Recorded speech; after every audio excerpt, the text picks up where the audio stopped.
Hi tears, எல்லோரும் எப்படி இருக்கீங்க? நல்லா இருக்கீங்க நம்புகிறேன். இன்றைக்கி நான் பேபி டோ பண்ண போகிறேன். இது ஓன் க்ரியேட்டிவிட்டி. எப்படி ட்ரை பண்ணி பார்த்துட்டு எப்படி இருக்குன்னு சொல்லுங்கள். ஃபஸ்ட்டு பேபி கார்னை ஸ்டீம் பண்ணி எடுத்துகிட்டு மிக்ஸ்ட் ஹர்ப்ஸ், சில்லி ஃப்ளக்ஸ் போட்டு பட்டர் போட்டு லைட்டாக ஃப்ரை பண்ணி எடுத்துக்கணும்.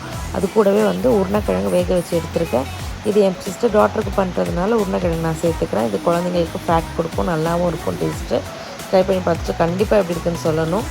இது கூடவே பார்த்திங்கன்னா ரெட் சில்லி பவுடர், அப்புறம் மஞ்சள்தூள், கரம் மசாலா, தனியாத்தூள், உப்பு, கார்ன்ஃப்ளவர், அரிசி மாவு, கூடவே ஃப்ளேவருக்கு கொத்தமல்லி, கருவேப்பிலை போட்டு நல்லா பிசைஞ்சு எடுத்துக்கோங்க. வாட்டர் சேர்க்க வேண்டாம். இது நல்லாவே உங்களுக்கு கெட்டியாக வரும். வாட்டர் இல்லாமையே இந்த அளவுக்கு ரெடி பண்ணி வச்சுட்டு எண்ணெய் சூடான உடனே பொரித்து எடுத்துட வேண்டியதான். அவ்வளோதாங்க. ஈவினிங் ஸ்நாக்ஸ்லாம் குழந்தைங்களுக்கு கொடுத்திங்கன்னா கண்டிப்பாக விரும்பி சாப்பிடுவாங்க. கூடவே ஒரு கெச்சப் வச்சுக்கோங்க.